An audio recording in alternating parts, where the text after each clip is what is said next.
বন্ধুরা, সুরুচি বাংলার রান্নাঘরে সবাইকে স্বাগত। আজকে আমি আপনাদের সঙ্গে শেয়ার করব মিষ্টি কাঠি গজা। রথের মেলায় গজা পাওয়া যায়। আসুন দেখে নেওয়া যাক একদম মেলার মতো পারফেক্ট কাঠি গজা কিভাবে আমি তৈরি করছি।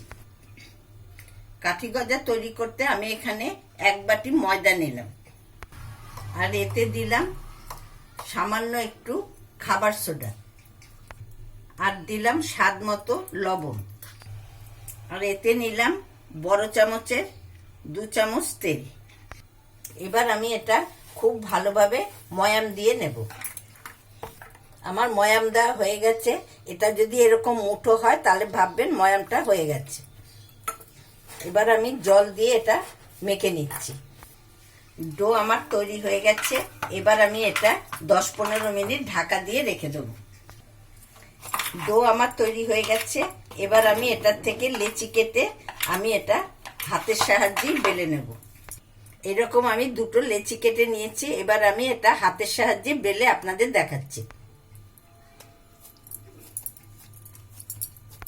এটা আমি হাতের সাহায্যে এইভাবে আমি এটাকে সেট করে নিলাম। এবার আমি এটা সাইজ করে কেটে নেব। এটা মাঝখান থেকে কেটে 1 ভাগ করে নিলাম। এবার আমি এটা সাইজ করে করে কেটে নিচ্ছি।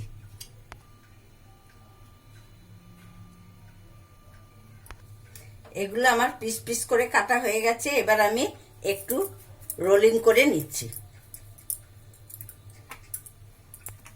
আমার এদিকে তেল গরম হতে হতে আমি এখানে চিনি শিরাটা করে নিচ্ছি। এখানে 1/2 বাটি চিনি দিলাম, আর দিলাম সামান্য একটু জল।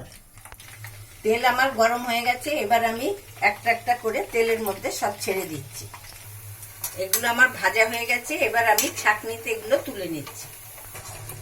শিরা আমার অনেকটাই ঘন হয়ে এসছে। দেখুন চিনির একটা গাঁট বেরিয়ে গেছে। এবার আমি ভাজাগুলো দিয়ে দিচ্ছি। এই কাঠি গজা ছোট থেকে বড় সবাই খুব খেতে ভালোবাসে। এই রেসিপিটি যদি আপনাদের দেখে পছন্দ হয়, প্লিজ নতুন বন্ধু পুরনো বন্ধুরা সব লাইক শেয়ার কমেন্ট করবেন, আর নতুন বন্ধুরা সাবস্ক্রাইব করে দেবেন। এই কাঠি গজাগুলো চিনি শিরায় দিয়ে সমানে কিন্তু নাড়তে থাকবেন। আমার কাঠি গজা তৈরি হয়ে গেছে। এই গজা আপনারা 3 থেকে 4 মাস স্টোর করে রাখতে পারবেন। বা রথের দিনে আপনারা বাড়িতে বানিয়ে ফেলুন এই কাঠি গজা। বন্ধুরা, এখনো আপনারা যারা আমার চ্যানেলটিকে দেখেননি তারা সাবস্ক্রাইব করে আমার চ্যানেলের পাশে থাকবেন। আজ এখানেই শেষ করছি।